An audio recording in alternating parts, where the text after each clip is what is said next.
ಪ್ರಿಯರೇ, ನಿಮ್ಮೆಲ್ಲರಿಗೆ ಪ್ರಭು ಯೇಸು ಕ್ರಿಸ್ತನ ಹೆಸರಿನಲ್ಲಿ ವಂದನೆಗಳನ್ನು ಸಲ್ಲಿಸಿ ಜೀವಮಾರ್ಗ ಎಂಬ ಕಾರ್ಯಕ್ರಮಕ್ಕೆ ಸ್ವಾಗತಿಸುತ್ತಿದ್ದೇವೆ.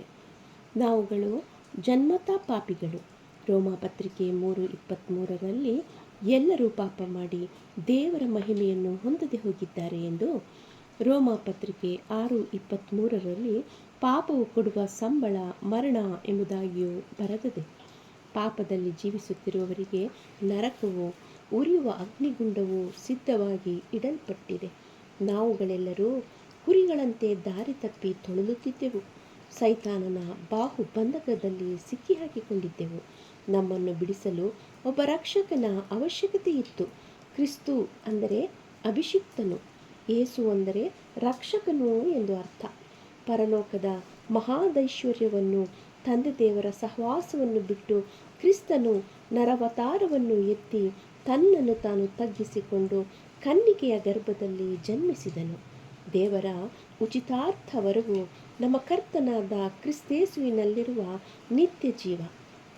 2 ಕೊರಿಂಥದವರಿಗೆ ಬರೆದ ಪತ್ರಿಕೆ 5:21 ನಮ್ಮಂಥ ಪಾಪಿಗಳಿಗೋಸ್ಕರ ಆತನು ಪಾಪ ಸ್ವರೂಪಿಯಾದನು ಎಂಬುದಾಗಿ ಬರೆದಿದೆ. ಪ್ರಿಯರೇ, 1 ಪೇತ್ರನು 2:22 ಆತನು ಯಾವ ಪಾಪವನ್ನು ಮಾಡಲಿಲ್ಲ ಎಂದು ತಿಳಿಸುತ್ತದೆ.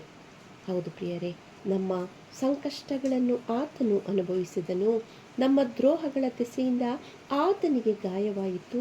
ನಮ್ಮ ಅಪರಾಧಗಳ ನಿಮಿತ್ತ ಆತನು ಜಜ್ಜಲ್ಪಟ್ಟನು. ನಮ್ಮೆಲ್ಲರ ದೋಷ ಫಲವನ್ನು ಯೆಹೋವ ಆತನ ಮೇಲೆ ಹಾಕಿದರು. ರಕ್ತಧಾರೆ ಇಲ್ಲದೆ ಪಾಪ ಪರಿಹಾರ ಉಂಟಾಗುವುದಿಲ್ಲ ಎಂದು ಇಬ್ರಿಯರಿಗೆ 9:22 ನಾವು ನೋಡುತ್ತೇವಲ್ಲವೇ. ಯೇಸು ಕ್ರಿಸ್ತನು ಪ್ರಾಯಶ್ಚಿತ್ತ ಯಜ್ಞವಾಗಿ ತನ್ನನ್ನು ತಾನೇ ಕಲ್ವರಿ ಶಿಲುಬೆಯ ಮೇಲೆ ಒಪ್ಪಿಸಿಕೊಟ್ಟನು. ತನ್ನ ಪರಿಶುದ್ಧ ರಕ್ತವನ್ನು ಸುರಿಸಿ ತನ್ನ ಪ್ರಾಣವನ್ನು ತೆತ್ತು ನಮ್ಮನ್ನು ಪಾಪದಿಂದ ಬಿಡಿಸಿದನು. ಶಿಲುಬೆಯ ವಿಷಯದಿಂದ ಮಾತು ನಾಶನದ ಮಾರ್ಗದಲ್ಲಿರುವವರಿಗೆ ಹುಚ್ಚು ಮಾತಾಗಿದೆ. ರಕ್ಷಣೆಯ ಮಾರ್ಗದಲ್ಲಿರುವ ನಮಗಾದರೋ ಅದು ದೇವರ ಶಕ್ತಿಯಾಗಿದೆ.